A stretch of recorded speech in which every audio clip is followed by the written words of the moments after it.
Mais le Saint-Esprit, qui s'en souvient?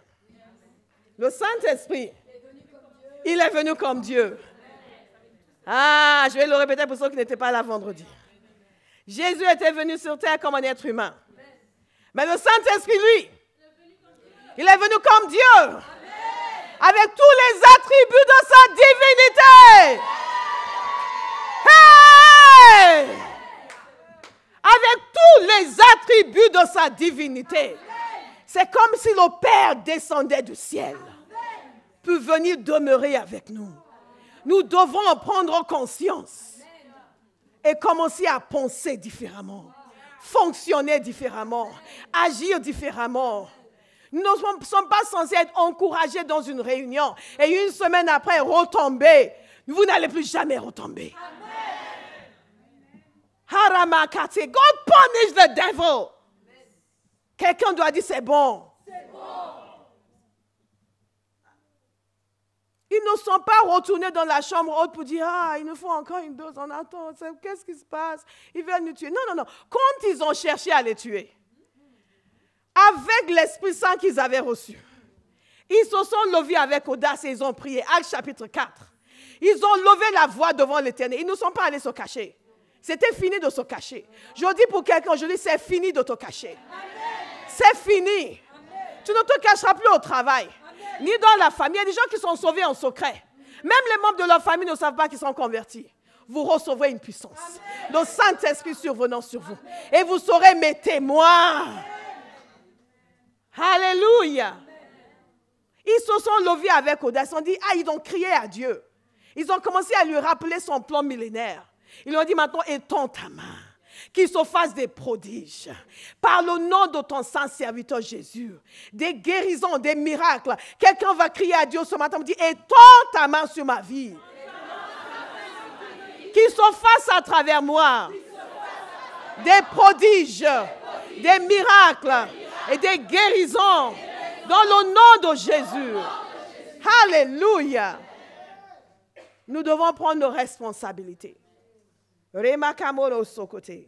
Ils ont pris leurs responsabilités. À partir de ce jour, ils ont été transformés. Ils sont entrés dans le monde surnaturel. Jésus n'était plus là, mais ça n'a rien changé. Ils ont commencé à fonctionner à un niveau supérieur, au niveau où ils fonctionnaient quand Jésus était sur terre. Parce que rappelez-vous, quand Jésus était sur terre, ce père avait amené son fils démonisé. Il ne pouvait pas l'aider. Pierre, Jacques et Jean étaient avec Jésus sur le mont de la transfiguration. Mais quand ils sont descendus, eux non plus n'ont pas pu faire quelque chose. Parce que vous connaissez Pierre. Si Pierre avait pu, il l'aurait fait. Ah, Pierre, il était impétueux. Il avait dit, ah, Seigneur, là, je m'en occupe. Non, il ne l'a pas dit. Il ne pouvait pas non plus. Mais après la venue du Saint-Esprit. Après la venue du Saint-Esprit, Pierre et Jean passent devant un homme qui était paralysé devant la porte appelée la Belle. Ils se sont tenus devant lui. Ils n'ont pas dit, aïe, aïe, aïe, qu'est-ce qu'on fait? Ils ont dit, de l'argent, on n'en a pas, mais on a quelque chose. On a quelque chose. Dis, j'ai quelque chose. J'ai quelque chose. J'ai quelque chose. J'ai quelque chose. Qu'est-ce qui se serait passé s'ils avaient pensé qu'ils ne pouvaient pas? Mais ils pensaient qu'ils pouvaient. Vous allez commencer à penser que vous pouvez. Au nom de Jésus. Parce que vous avez reçu le même Saint-Esprit que Pierre. Et si vous ne l'avez pas encore reçu, vous allez le recevoir aujourd'hui. Mais chacun de nous va recevoir encore plus aujourd'hui. Parce qu'il y a toujours plus. Parce que ce jour-là, dans Actes chapitre 4, quand ils ont crié à Dieu, le Saint-Esprit est encore tombé sur eux. Ah, tombe sur moi, Saint-Esprit. Hey! Hey! Ce jour-là, ils n'ont pas dit, mais on ne sait pas. Il n'y avait pas Jésus. Jésus n'était pas là pour qu'ils puissent aller lui dire, mais qu'est-ce qu'on fait? On n'a pas pu. Non. Ils ont dit, non, nous allons te donner ce que nous avons. Lève-toi et marche. Au nom de Jésus. Et il s'est levé. Et il a marché. Il s'est levé. Et il a marché. Quand vous allez le dire, ils se lèveront. Et ils marcheront. Ils se lèveront. Et ils marcheront. Ils se lèveront. Et ils marcheront. Vous pouvez même vous entraîner à la maison. Commencez à lire ces passages. Dites, Seigneur, moi aussi. C'est la même chose qui va se passer. Quand je vais le dire, ils se lèveront et ils marcheront. Ils se lèveront et ils marcheront. Quand ils vont me dire, j'ai mal à la tête, je vais leur poser les mains et le mal va disparaître. Le mal va... Dites-le à la maison. Préparez-vous déjà. Contrôlez votre pensée. Ordonnez à votre pensée de penser différemment. Alléluia. Une intelligence renouvelée nous permet de fonctionner dans l'autorité de Christ. God is a good God. God is a good God. Son même Pierre, qui ne s'est pas proposé pour guérir le garçon qui était démoniaque. Il est arrivé en point à cause du Saint-Esprit. Qu'il marchait dans la rue, les gens amenaient des malades. Et pour tout ce qu'ils voulaient, c'est que son ombre tombe sur eux. Vous allez avoir cette réputation. Ah! Jusque son ombre tombe sur eux. La transformation des apôtres doit nous interpeller. Parce que même si on veut dire, oui, mais Jésus, non. Avec les apôtres, nous n'avons pas d'excuses. Et si on dit, oui, mais ce sont des apôtres, avec Philippe, nous n'avons pas d'excuses. Philippe a été choisi pour servir à table. Mais quand il est allé en Samarie et qu'il a prêché l'évangile, les gens l'ont écouté parce qu'ils ont vu les miracles. Ils ont vu les signes qu'il faisait. Ils ont vu les guérisons. Ils étaient interpellés. Et vous savez ce qui est curieux? C'est que quand les gens se sont convertis, la nouvelle est arrivée à Jérusalem. Et ils ont envoyé les apôtres pour que les gens reçoivent le baptême dans le Saint-Esprit. Sauf Philippe, à travers qui les guérisons étaient manifestées. Ils ne pouvaient même pas prier pour eux pour qu'ils reçoivent le baptême dans le Saint-Esprit. Est-ce que vous voyez? Mais les guérisons se manifestent. Pourquoi vous comprenez que les guérisons, ce n'est pas compliqué? Ce n'est pas compliqué. Nous, c'est ça, on va prier pour toi, tu vas recevoir le Saint-Esprit. Pour nous, c'est simple. Mais pour les guérisons, c'est compliqué. Et eux, c'était l'inverse. Philippe a annoncé l'évangile, les gens étaient guéris. Les apôtres sont venus voir, ils ont prié pour eux qu'ils soient baptisés dans le Saint-Esprit. Oh, dites, utilise-moi, Seigneur. Utilise-moi, Seigneur. Je veux que quelqu'un ait aujourd'hui une vision de ce qui peut être, ce qui doit être et ce qui va être. Amen. À partir de ce jour. Amen. Au nom de Jésus. Au nom de Jésus. Au nom de Jésus. Au nom de Jésus. Pour que son ombre les touche. Et il venait de partout. Pierre, le même Pierre. Le même qui a renié Jésus. Comment les gens changent? C'est comme ça que les gens vont vous observer. Mais comment les gens changent? C'est comme ça que les gens qui vous connaissaient avant vont commencer à dire, hé, c'est toi? Hé, c'est toi? Hé, c'est toi? Hé, c'est toi?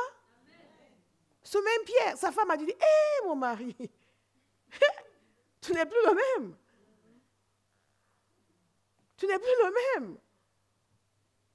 Transformation. Transformation. Vous comprenez, quand le Saint-Esprit, nous le laissons agir. Une femme était décédée. Au lieu de l'enterrer, ils envoient chercher Pierre. Au lieu de l'enterrer, ils envoient chercher Pierre. Parce qu'ils comprenaient que lui avait compris quelque chose. Qu'il avait saisi quelque chose. Et qu'il allait manifester quelque chose. Ah, si c'est votre témoignage, dites Amen. Amen. Jésus a gardé sa promesse.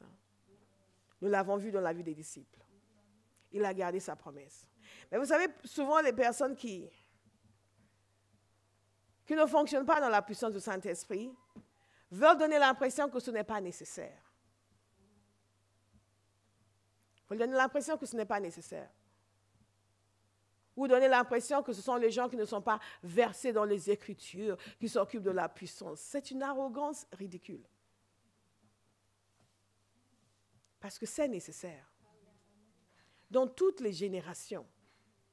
Si Jésus nous a dit, vous recevrez une puissance et vous serez mes témoins, c'est que la puissance est partie intégrante du fait d'être un témoin. Et que la manifestation de la puissance de Dieu est nécessaire. Et la puissance, c'est aussi la capacité de témoigner comme il faut, de parler comme il faut, de dire les mots qu'il faut. Comme les apôtres, les Sanhédrins, ils étaient choqués par leur manière de parler. Ils se disent, mais ces gens n'ont même pas d'éducation.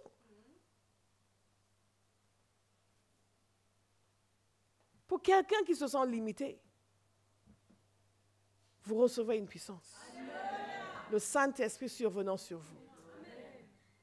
Choisissez de ne plus vous laisser limiter. Ni par vos pensées, ni par le diable.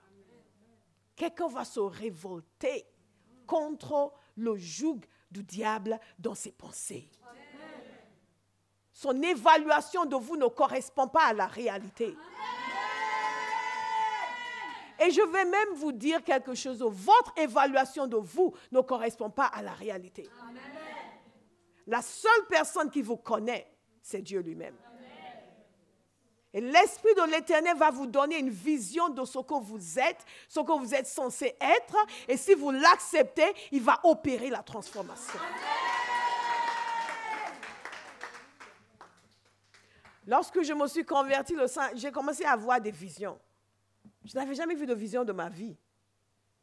Et j'étais quelqu'un d'anti-spiritualité avant. Complètement anti-spiritualité. Pour moi, tout cela, c'était des histoires. On chasse des démons. Aujourd'hui, je ne croyais même pas que les démons existaient. Je pensais que c'était de la superstition. Et quand j'ai entendu dire que les chrétiens chassaient des démons, j'ai dit, vous aussi, vous êtes superstitieux?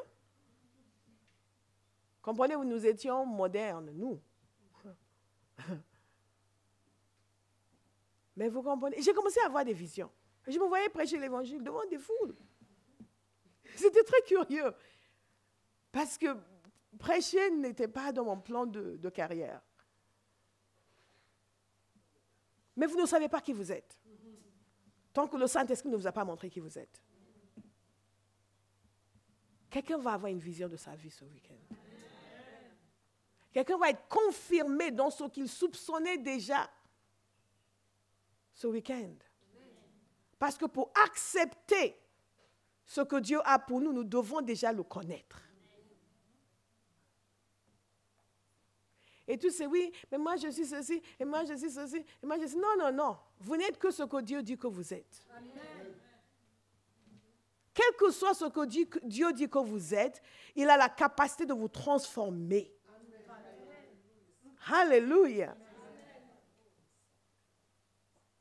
Et c'est important pour nous de fonctionner dans cette dimension et de se dire, oui, mais il y a ça, et ensuite il y a ça, et ensuite il y a... Il n'y a rien. La seule chose qui existe, c'est la parole de l'Éternel. Amen.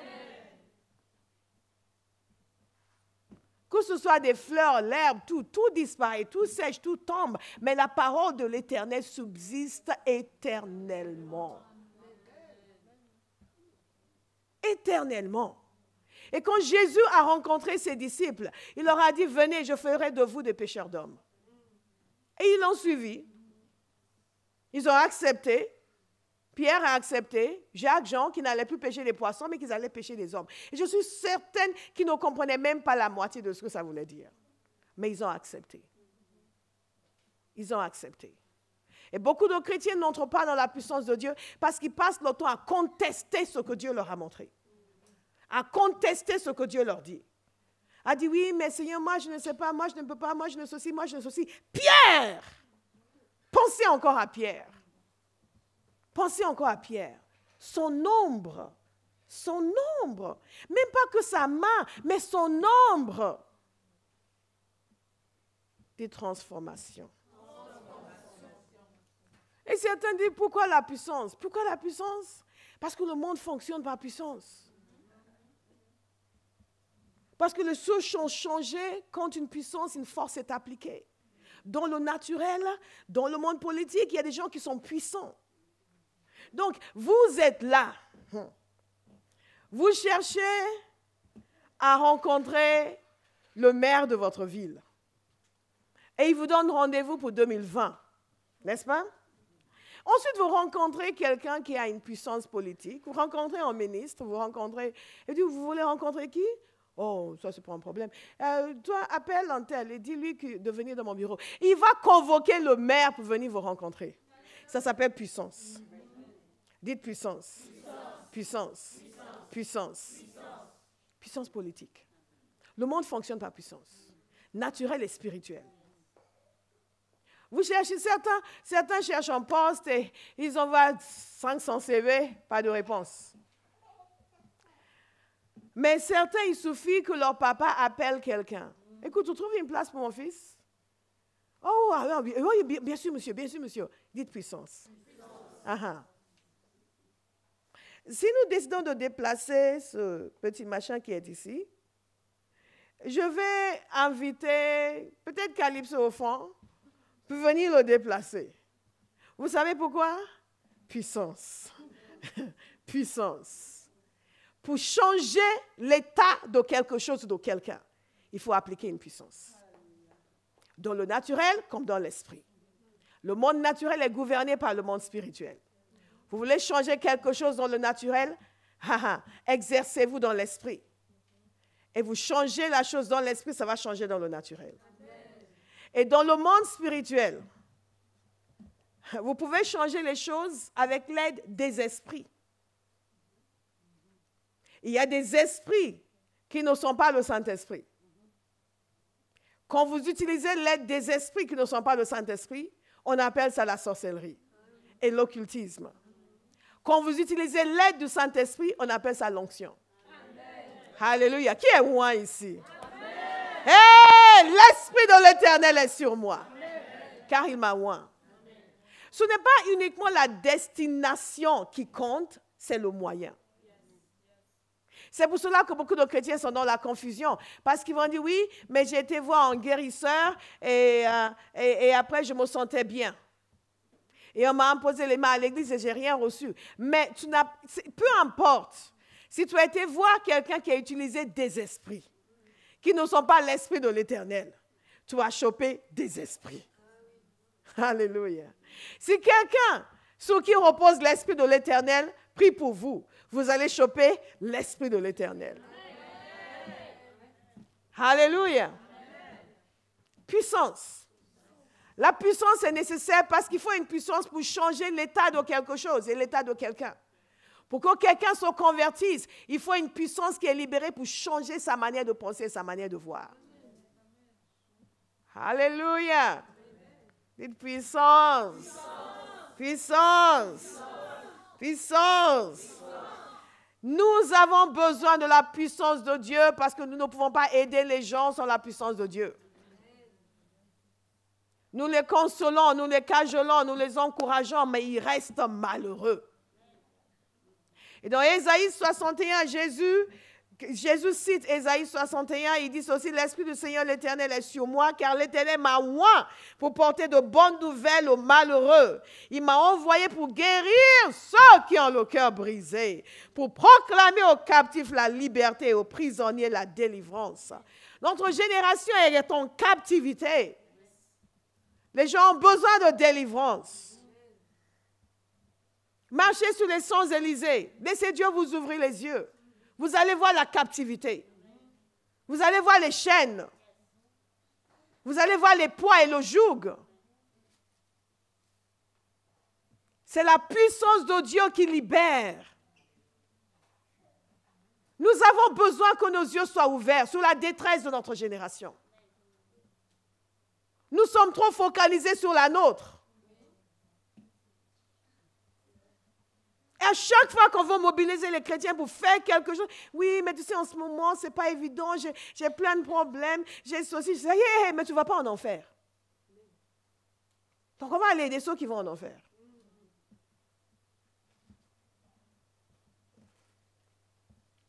Vous savez, Jésus avait une telle compassion pour les gens.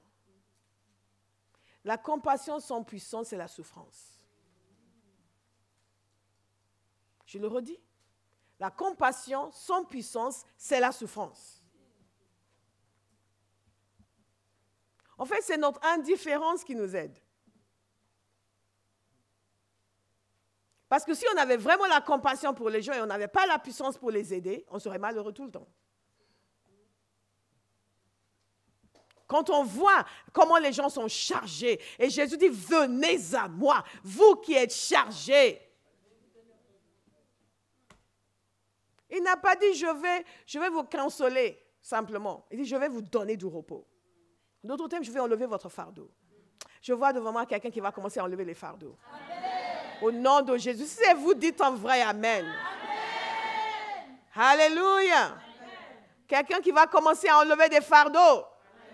Est-ce qu'il y a quelqu'un ici qui va commencer à enlever des fardeaux? C'est pour ça que la puissance est donnée, pour libérer les captifs. Pas uniquement pour être libéré, mais quand on est libéré, on commence à libérer. Et c'est pour ça que j'aime donner le témoignage de Béa. Parce qu'elle a été libérée, hein, et de beaucoup de choses. Mais de beaucoup de choses. Vous ne pouvez même pas, un jour je vais lui demander de donner tout son témoignage, de toutes les délivrances qu'elle a vécues. Tous les démons qui l'ont quittée. Et maintenant, elle est devenue chasseur de démons. Amen. Vous devenez chasseur de démons. Amen. Au nom de Jésus. Je lui avais dit il y a des années de cela, au tout début, j'ai dit, bon, tu vas prier pour eux, pour qu'ils soient baptisés dans le Saint-Esprit. Ah, mais je ne sais pas comment faire. Comment ça? Tu ne sais pas comment prier pour les gens pour qu'ils soient baptisés dans le Saint-Esprit? Ok, voilà, tu vas faire ça, ça, ça et ça. Et maintenant, si vous ne voulez pas être délivré, n'allez pas la voir. Hein. Alléluia. Alléluia. C'est le retournement, le changement, cette puissance que Dieu nous donne, qui fait en sorte que même Satan ne nous reconnaît pas. Il est vexé. Il dit, ah, toi, avant, je te tenais. Il dit, mais maintenant, je te tiens. Ah! Hey! Hey! Hey! C'est la raison pour laquelle nous ne pouvons pas nous permettre de perdre du temps dans des bêtises. Nous avons besoin de manifester la puissance de Dieu parce que Dieu utilise sa puissance pour ouvrir les yeux des gens, pour leur permettre de saisir la réalité de Dieu, pour leur permettre de saisir et pour confirmer que Jésus est réellement le chemin, que Jésus est réellement la porte de sortie. Combien de gens se sont convertis quand Dieu est intervenu dans leur vie? Ils étaient obligés de reconnaître que décidément Jésus était la solution. Jésus est la réponse. Je ne vous garantis pas que tous ceux qui bénéficient de la puissance de Dieu vont se convertir. Ça n'a jamais été le cas, mais beaucoup vont se convertir. Qui ne se seraient pas convertis s'ils n'avaient pas reçu l'aide de Dieu. Et Dieu le fait pour ouvrir les yeux des gens. Il le fait pour ouvrir les yeux des gens. Dans Jean 2, 23, il nous a dit ceci, pendant que Jésus était à Jérusalem, lors de la fête de la Pâque, beaucoup crurent en lui, en voyant les signes miraculeux qu'il faisait. Lorsqu'il a nourri les 5000 hommes, en plus des femmes et des enfants, Jean 16, 14, à la vue du signe miraculeux que Jésus avait fait, ces gens disaient, cet homme est véritablement le prophète qui doit venir dans le monde. Lorsqu'il a guéri un aveugle-né, Jean 9, 16, il nous a dit ceci, là-dessus, quelques-uns des pharisiens disaient, cet homme ne vient pas de Dieu et ne respecte pas le sabbat. Mais d'autres disaient, il y a toujours d'autres qui vont contredire. Ne vous inquiétez pas pour ceux qui condamnent, qui critiquent. Il y a toujours ceux qui vont dire, je ne suis pas d'accord avec vous. Et d'autres disaient, comment un homme pécheur peut-il faire de tels signes miraculeux? Et il y a eu division parmi eux. Waouh! Karamana bosokote. Kenda basokote. Zemene kasa. Vous savez, quand Jésus a ressuscité Lazare, il a fait exprès de le laisser mourir d'abord. Dieu va vous mettre dans certaines situations. Il va laisser la chose se dégrader complètement. Vous avez dit, hey, pourquoi Seigneur, tu n'as pas permis qu'il vienne quand il avait juste un mal de tête? Maintenant, il a un cancer. Hey. Et vous allez vous rappeler les paroles du Seigneur. Où il a dit, cette maladie n'est pas pour aller jusqu'à la mort, mais c'est pour que la gloire du Fils de Dieu soit révélée. Je déclare sur quelqu'un aujourd'hui que des œuvres extraordinaires vont être manifestées à travers vous. Amen. Pour que la gloire du Fils de Dieu soit révélée. Amen. Au nom de Jésus. Amen. Au nom de Jésus. Amen. Vous savez, j'aime bien, il y a un serviteur de Dieu qui dit, une bouche fermée, c'est une destinée fermée. Parce que nous appelons à l'existence ce qui n'existe pas. Quand on déclare quelque chose sur vous, ne soyez pas orgueilleux, dites Amen. Amen. Dites Amen, dites Amen, dites Amen, dites Amen, dites Amen, dites Amen, dites Amen. Alléluia! Parce que je ne suis pas sortie de mon salon où je dormais avant de venir ici. Je suis sortie du lieu de prière. Alléluia! Et je ne suis pas venue ici les mains vides, je suis venue ici chargée. Allez, quand je déclare quelque chose, si vous croyez, moi aussi je le reçois pour moi-même. Hey! God is a good God. Nous avons trop l'habitude de ce que les serviteurs de Dieu viennent juste papoter. Nous ne sommes pas là pour papoter. Nous venons de la présence de Dieu. Nous venons après avoir payé un prix pour recevoir quelque chose, pour libérer sur les gens. Alléluia. Ah, God is a good God. Mais vous savez, quand il a ressuscité Lazare, la parole de Dieu dit ceci dans Jean 12, verset 9, une foule de Juifs apprit que Jésus était à Béthanie. Ils y vinrent non seulement à cause de lui, mais aussi pour voir Lazare qu'il avait ressuscité. Les chefs des prêtres décidaient de faire mourir aussi Lazare parce que beaucoup de Juifs, écoutez bien, les quittaient et croyaient en Jésus à cause de lui. On va bientôt entendre ça. Et il y a beaucoup de sectes et de groupes qui vont être vexés parce que les gens vont les quitter. Alléluia. Les gens vont les quitter parce que Jésus les a touchés. Le Saint-Esprit les a guéris. Le Saint-Esprit les a restaurés. Et ils vont les quitter et ils vont venir à l'église. Au nom de Jésus. Au lieu d'avoir peur, oui, mais il y a des groupuscules bizarres qui sont installés dans le quartier. Allez les chercher et proposer de prier pour eux. Hey, Jésus ne nous a pas menti. Il ne nous a pas vendu. Ce qu'il nous a raconté, comme on dit en bon anglais, ce n'est pas du pipeau. Il ne nous a pas vendu une histoire ridicule. L'évangile est vrai. Amen. La puissance de Dieu est vraie. Amen. Alléluia. Nous devons venir en aide à notre génération. Vous avez vu le témoignage de Stéphanie. Il est assez long, mais je voulais que l'on voit tout le témoignage. Pour que vous entendiez de sa propre bouche ce qu'elle a vécu. Et là encore, elle n'a pas tout raconté. Ce qu'elle a vécu. Et que des gens comme ça, nous les côtoyons tous les jours. Vous êtes là. Et les gens que vous connaissez vont aller consulter un marabout. Vous devez être indignés. Pas contre le marabout, contre vous-même. Que les gens qui vous connaissent, vous, vont aller chercher un papier où on va leur donner, prends ça, mets sous ton lit, et mets sous ton oreiller, et ça, dis-le 3 fois par jour, dis-le dans l'eau, et après tu te laves avec. Et ils vous connaissent, vous. Quelqu'un doit être indigné. Et moi, je suis ici. Ils ne me voient pas comme une source de solution. Ils vont être allés enchaîner quelque part. Regardez son histoire. Des années de vie gâchées par la puissance des ténèbres. Des années de vie. Vous imaginez? Mais nous sommes là pour changer quelque chose. Vous êtes là pour changer quelque chose.